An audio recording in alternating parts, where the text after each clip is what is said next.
Mesdames et messieurs, merci de suivre les programmes de ADTV, la chaîne du 21e siècle. C'est parti pour l'édition du soir.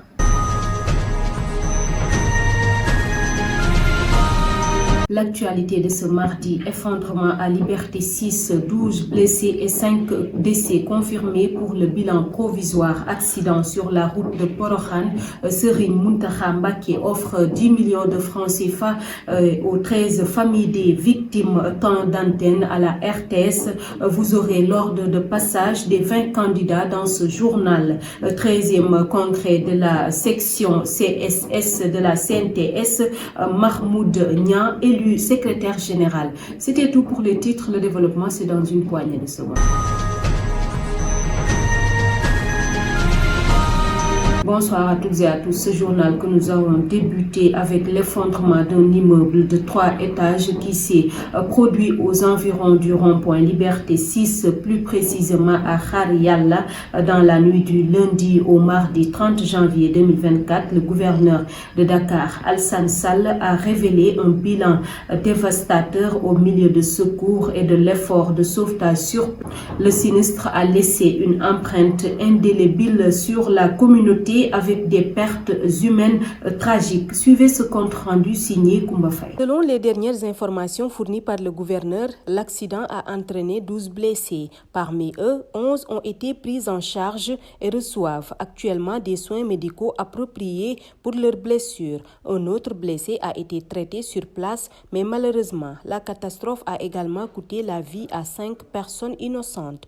L'autorité a également souligné que c'est un bilan d'étape priant, que le bilan n'évolue pas. L'effondrement du bâtiment a semé la consternation dans le quartier de Liberté 6 et au-delà, plongeant les familles des victimes dans le deuil et la communauté dans un profond état de choc. Les images des secouristes s'activant frénétiquement pour retrouver des survivants sous les décombres ont ému le pays tout entier, suscitant un élan de solidarité et de soutien envers les victimes et leurs proches, a rappelé que l'effondrement de l'immeuble de 3 étages s'est produit aux environs du rond-point Liberté 6, plus précisément à Khar Yalla, dans la nuit du lundi au mardi 30 janvier 2024. Je vous le disais tantôt dans les titres, un accident tragique a endeuillé plusieurs familles qui se rendaient au Magal de Porokhane. Une collision entre un véhicule bus Tata et une voiture communément appelée Mbacké Touba a fait 13 morts le mardi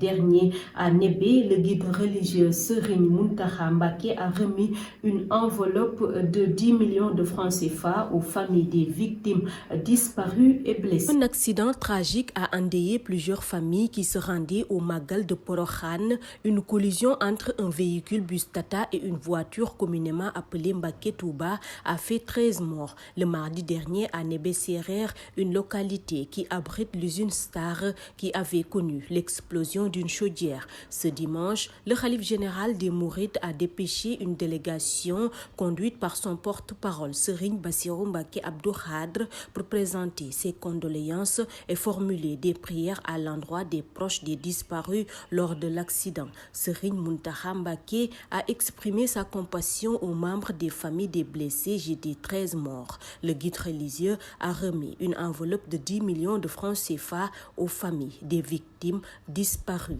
et blessées. Politique à présent, la campagne électorale pour la présidentielle du 25 février 2024 sera officiellement lancée le dimanche 4 février. Durant 21 jours, les 20 candidats en lice sillonneront les 46 départements du pays à la rencontre des Sénégalais pour briguer. Ils bénéficieront également d'un temps d'antenne à la télévision nationale RTS pour convaincre les électeurs. Le temps quotidien réservé à chaque candidat a été déterminé, de même que l'ordre de passage fixé par tirage au sort. N'est-ce pas, Isabelle Bampo? Le tirage au sort pour l'ordre de passage à l'émission consacrée à la campagne électorale à la RTS a eu lieu ce lundi au siège du Sénégal sous la supervision des représentants des candidats retenus par le Conseil constitutionnel pour briguer les suffrages des Sénégalais. République Bassirou Diomaye Faye,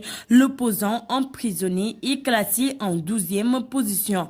Quant à Boubacar Camara qui occupait la première place lors des parrainages, il est maintenant classé en 20e position. Notez bien ces 10 premiers passent pour l'enregistrement le vendredi. Idrissa Seck, Amadou Ba, Habib Sy, Thierno Alassane Sall, El Hadji Malick Gakou, Daouda Ndiaye, Mamadou Lamine Diallo, El Hadji Mamadou Diawo, Anta Babacar Ngom, Serigne Mboup, Aliou Ngouille Ndiaye, Bassirou Diomaye Faye, Cheikh Tidiane Dièye, Déthié Fall, Alioune Mamadou Dia, Rose Wardini, Pape Djibril Fall, Khalifa Ababacar Sall, Mohamed Boun Abdallah Dionne et Boubacar Camara. Poursuivons ce journal avec la section de la CNTS de la Caisse de sécurité sociale CSS qui a tenu ce samedi dernier son 13e congrès lors duquel Mahmoud Niang a été réélu pour un second mandat de la continuité sous sa supervision. Mody Guiro, secrétaire général du CNTS, a exhorté les syndicats à privilégier le dialogue dans le cadre de leurs revendications. Par ailleurs, il a dans ce siège plaidé pour la réintégration des jeunes licenciés à la Caisse.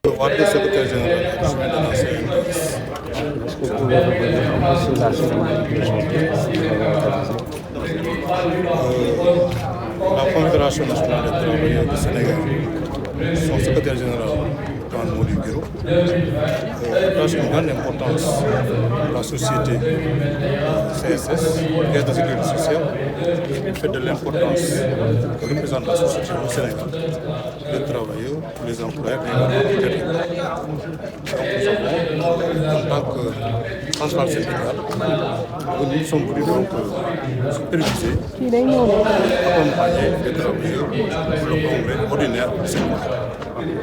Il faut dire que ce congrès a été précédé d'une consultation au niveau national dans l'ensemble des agents de la Caisse de sécurité sociale pour l'élection du secrétaire général. Cette élection a permis de pouvoir élire le secrétaire général. Terminons ce journal avec la 44e édition de la Ziara famille omarienne. Le Premier ministre Amadou Ba a pris part à ce dimanche 28 janvier 2024 à la cérémonie de clôture qui se tient depuis le 25 janvier 2024 à Dakar. Événement majeur de la Khadra omarienne, la Ziara est dédiée aux érudits de l'islam Thierno Seydou Nourou Tall et Thierno Mountaga Tall, ancien khalife de la famille omarienne. Voici à terme de ce journal. Mesdames et messieurs, merci de l'avoir suivi sur ADTV, la chaîne du 21e siècle.